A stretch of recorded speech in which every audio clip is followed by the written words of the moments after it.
नमस्कार. Linear system solve करण्याचे एखाद दोन एक्झाम्पल्स आपण घेणार आहोत. पहिलं एक्झाम्पल घेऊया आपण रिडक्शन मेथडने आणि XYZ च्या व्हॅल्यूज फाइंड आउट करायच्या आहेत. म्हटलं तसं जेव्हा मेन्शन केलेलं नसतं त्या तुम्ही कुठलीही मेथड यूज करू शकता. पण आपण हे फर्स्ट एक्झाम्पल रिडक्शन मेथडने इथे सॉल्व्ह करणार. Ax b हे त्याचं रिप्रेझेंटेशन असतं वगैरे माहिती आहे. आता थोडंसं तेव्हा तुम्ही Ax b रिप्रेझेंटेशन करायला जाणार त्याच्या आधी कुठली मेथड अप्लाय करायची ती बघा. सपोज जर रिडक्शन मेथड असेल तर तुम्हाला आठवत असेल की आपण इन्व्हर्स काढण्याच्या प्रोसेसमध्ये जेव्हा आपण रो ऑपरेशन कॉलम ऑपरेशन्सने करत होतो तेव्हा हा नंबर 1 करायचो आणि मग हे नंबर 0 करायला इझी जायचे. इथे जर नसेल नंबर 1 तर ते तसंही ठेवलं तरी चालेल, पण जर मिळत असेल तुम्हाला इथला नंबर 1 करणं शक्य असेल तर तो करून घ्यायचा आणि मग हे नंबर 0 करायला इझी पडतं. बिकॉज हा 1 जो आहे तो यूज करून आपल्याला हे तिथे चेंजेस तिथे करता येतात. त्यामुळे आपण इथे जर तसं असेल तर ते यूज करणार. आता सिस्टीम बघूया काय दिली आहे. सोल्युशन फाइंड आउट करायचं याचं. 2x + y + z = 2, x + y + z = 0, 4x - y - 3z = 20. ही सिस्टीम दिली आहे. सो सेकंड इक्वेशन बघितलं तर सेकंड इक्वेशन मध्ये 1 कोएफिशियंट आहे जो आपल्याला A11 पोझिशनला जास्त उपयोगी आहे. मग आधीच इंटरचेंज करून घ्यायची. इथे जी लिनियर सिस्टीम आहे त्याच्यात काही ऑर्डर नसते की फर्स्ट इक्वेशन फर्स्टच हवं, सेकंडला सेकंडच म्हणायचं असं नाही. इन जनरल 3 इक्वेशन दिले ती इंटरचेंज केली प्लेसेस त्यांच्या तरी सोल्युशनमध्ये कुठेही फरक पडत नाही. त्यामुळे तुम्हाला जर काही चेंज करून घ्यायचे असते चेंज म्हणजे ह्याला फर्स्ट म्हटलंय तर ह्याला सेकंड ह्याला फर्स्ट असं इक्वेशन तुम्ही म्हणू शकता आणि नंतर मग त्याचं रिप्रेझेंटेशन करा आणि मग ज्या मेथडने सॉल्व्ह करायचं ते सॉल्व्ह करा. सो आपण हे इक्वेशन आहे ते फर्स्ट प्लेसला गेला, हे सेकंड इक्वेशन तसंच्या तसंच आपण तिथे लिहिणार आहोत. फक्त त्याची इथले प्लेस बदलले बिकॉज त्याचा कोएफिशियंट 1 आहे जो आपल्याला यूज होईल रिडक्शन मेथडसाठी. सो सिस्टीम रिराईट करूया आपण. x + y + z = 0 असं केल्याने सोल्युशनमध्ये काहीही फरक पडत नाही, कारण इथे काही डिसाईड होत नाही त्याची कुठलं इक्वेशन आहे कुठलं पोझिशन हवी वगैरे असं काही फिक्स नसतं इथे. त्याच्यानंतर याला आपण सेकंड म्हणूया. 2x + y + z = 2 and this is third equation. 4x - y - 3z. z थोडासा वेगळा काढतोय आपण नाही तर 2 आणि z मध्ये कन्फ्युजन होईल. सो ही सिस्टीम आता आपण लिहिली. आता हिचं आपण रिप्रेझेंटेशन Ax b मध्ये करणार coefficient matrix. This system can be represented as coefficient matrix means x चे coefficient 1 2 4. सो इथे coefficient 1 आला त्यामुळे आपल्याला हे दोन नंबर 0 करायला आता इझी होणार.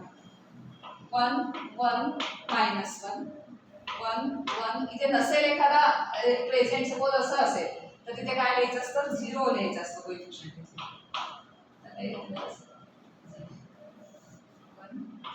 - 3 into सेकंड मॅट्रिक्स काय असतो Ax b हे लक्षात ठेवायचं काय Ax असं रिप्रेझेंटेशन. हे असं रिप्रेझेंटेशन का, कारण या दोघांचा प्रॉडक्ट केला ना तर हे असं ती सिस्टीम तुम्हाला दिसेल. x y z constant 0 2 20 with sign वगैरे घ्यायचे. आता आपण रिडक्शन मेथड जेव्हा यूज करतो तेव्हा जसं लेफ्ट साईडला तसं राईट साईडला बरोबर आहे, पण हे काही रिअल नंबर्स नाही. दिस इज हे वेक्टर म्हणजे काय आणि हे व्हेरिएबल्स आहेत. त्यामुळे याच्यात काही चेंजेस नाही करायचे. आपल्याला हे तसेच ठेवायचं. हे कुठे रिडक्शन म्हणजे रिड्यूस नाही करायचं, कारण त्याच्याच व्हॅल्यूज काढायच्या. त्यामुळे ते व्हॅनिशच झाले तर आणणार कुठून मध्ये ना व्हॅल्यूजसाठी. सो हे रिड्यूस नाही करायचे. फक्त रिडक्शन मेथडमध्ये हे 3 जे नंबर आहेत ते 0 करायचे आणि त्यावेळेला इथे जे काही चेंजेस होतील बी मध्ये तेवढे चेंजेस करायचे. कारण Ax b मीन्स काय, तुम्ही जर ह्या दोघांचं प्रॉडक्ट करून बघितला तर सेम अशी लेफ्ट साईडची सिस्टीम येईल आणि त्या नंबरला कम्पेअर केलं की हे असं रिप्रेझेंटेशन. त्यामुळे हेच आहे, फक्त ते या पद्धतीने लिहिलेले आहे असं असतं. आता आपण रिडक्शन मेथड वापरूया. त्यासाठी हा 0 आणि हा 0 करायचा. therefore r2 - 2r1 करायला हवा and r3 - 4r1. सो इथला 1 जो आहे तो आधी करून घेतला की आपल्याला इझी पडतं ते. आणि जरी 1 नसेल आणि होत असेल सपोज इथे 2 आहे इथे 4 आहे तर 4 - 4 असं करता येईल. म्हणजे 1 करत बसायची पण गरज नाही. पण इथे आपल्याला अनायसे मिळाला म्हणून आपण इथे 1 that implies if first row as it is X Y Z तसेच त्याच्यात काही चेंजेस करायचे नाही is equal to first row as it is. आपण कुठल्या चेंज करणार आहोत R2 आणि R3 या दोन रो चेंज होणार आहेत. R2 - 2 R1 डायरेक्ट येत असेल तर बघा 2 - 2 मीन्स 0. 1 - 2 1 - 2 म्हणजे -1 1 - 2 मीन्स -1 आणि इथे काय येणार आहे 2 - 0 म्हणजे 2 - 2 into 0 म्हणजे 2 इथे 4 - 4 त्यामुळे 0 त्याच्यानंतर -1 - 4 -1 R1 आहे ना R3 - 4 R1 आहे सो -1 - 4 सो -5 then -3 - 4 त्यामुळे -7 साइन वगैरे केअरफुली घ्या सगळ्या बघा एकदा -5 येते ना R3 मीन्स -1 - 4 सो -5 -3 - 4 -7 आणि इथे काय येणार आहे 20 - 4 R1 असेल त्यामुळे 20 - 0 हे 20 ते काही चेंजेस झालेले आहेत. आता हा जो 5 आहे तो आपल्याला चेंज करायला लागेल त्याला 1 करायचं. त्यासाठी कुठलं इक्वेशन यूज करायचं तर R2 यूज करायचं. जसं जसं आपण पुढे जाऊ त्याच्या आधीचं इक्वेशन यूज करायचं म्हणजे हे म्हणून आधी आपण हा नंबर 0 आणि हा नंबर 0 आधी करून घेतला. इन्व्हर्स मेथड मध्ये आपण बघितलंय कशा ऑर्डरने जायचं म्हणजे चुकत नाही. तो हा एलिमेंट आता 0 करायचा आहे त्यासाठी आपण रो यूज करणार कारण ह्या रो मध्ये 1 आहे आणि हा इथला 0 डिस्टर्ब होईल हा 1 आला तर त्यामुळे हे 0 0 असल्यामुळे ही रो यूज करायची. काय करायला लागेल R3 -5 आहे ना सो -5 + 5 होईल म्हणजे याला मायनसने मल्टिप्लाय करायला लागेल. -5 + 5 म्हणजे -5 असं करायला लागेल. म्हणजे ह्याला 5 ने मल्टिप्लाय करायला लागेल म्हणजे -5 होईल आणि ते ह्या R3 मधून मायनस करायला लागेल की -5 -5 म्हणजे -5 + 5 होईल आणि ते 0 होईल.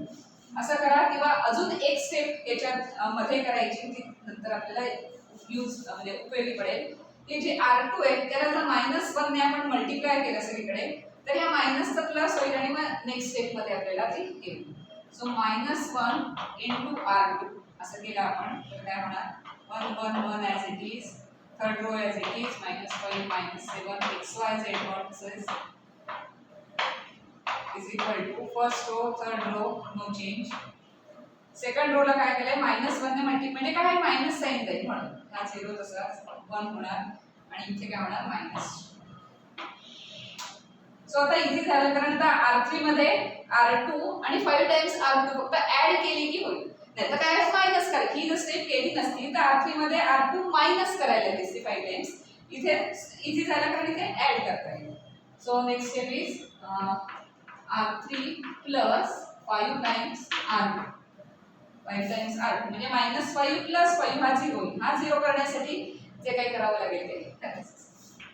So first row as it is, second row पण तशीच x y z is equal to first row second row and second row. आता काय करायचं आहे R3 plus 5 R2 0 plus 0 0 म्हणून R2 यूज केली नाही तर 0 plus R1 यूज केली तर हा 0 डिस्टर्ब झाला असता आणि मग परत आपल्याला तो 0 करण्यासाठी परत काहीतरी करायला लागेल. -5 plus 5 0 त्यानंतर -7 plus 5 कारण मधला 5 ने मल्टिप्लाय करायचं आहे ना so -7 plus 5 so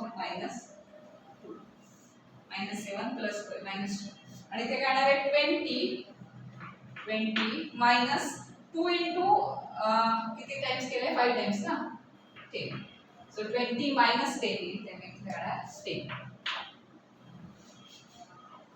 R3 plus 5 R2 आहे ना R3 किती आहे 20 plus 5 R2 म्हणजे 2 into 5 10 सो 20 minus 10 सो 10. आता हे सगळं झालेलं आहे. आता आपण ह्या दोन जे काही मॅट्रिसेस आहेत त्यांचा प्रॉडक्ट करायचा असतो. तर हा प्रॉडक्ट करायला गेला की सिंगल मॅट्रिक्स येईल कारण सिंगल कॉलमचा आहे बिकॉज हा 3x3 मॅट्रिक्स आहे आणि दिस इज 3x1 सो 3 एकदा मॅच झालं की आन्सरचा ऑर्डर काय येणार 3x1 so 3 rose and 1 column असाच येईल. म्हणजे मग काय आहे ह्या 3x1 ला तो कंपेअर करता येईल आणि मग अशा पद्धतीने अगेन सिस्टीम आपल्याला ती लिहिता येईल. सो अशी रिडक्शन मेथड आहे. आता आपण पुन्हा याचं मल्टिप्लिकेशन करणार सो 1 into x म्हणजे plus x 1 into y plus 1 plus z हा फर्स्ट झाला कारण ऑर्डर काय येणार आहे 3 by 1 सो हा first element second element is 0 into x no plus y plus z हा सेकंड एलिमेंट झाला third element is 0 into x plus 0 into y minus 2z हा थर्ड एलिमेंट झाला मीन्स काय आला 3 by 1 या ऑर्डरचा मॅट्रिक्स येणार परत आपण त्याला सिस्टीम सारखं घेणार इज इक्वल हे काय आला 0 minus 2 10 याची ऑर्डर किती आहे RHS ची ऑर्डर किती आहे 3 by 1 दोन्ही 3 by 1 ऑर्डरचे आहेत म्हणजे कंपेअर करता येतील इक्वालिटी ऑफ मॅट्रिसेस हा कन्सेप्ट माहिती आपल्याला सो आपल्याला फर्स्ट एलिमेंटची सेकंड आणि third element so that implies x plus y plus z is equal to first element 0 y plus z is equal to second element minus 2 and minus 2z is equal to third element 10 आता हे simple झालं याच्यामध्ये z ची value direct येईल मग y ची value पुढे घ्यायची असं करून ते सिम्प्लिफाय होतं आणि x y z चे सोल्युशन आपल्याला मिळतं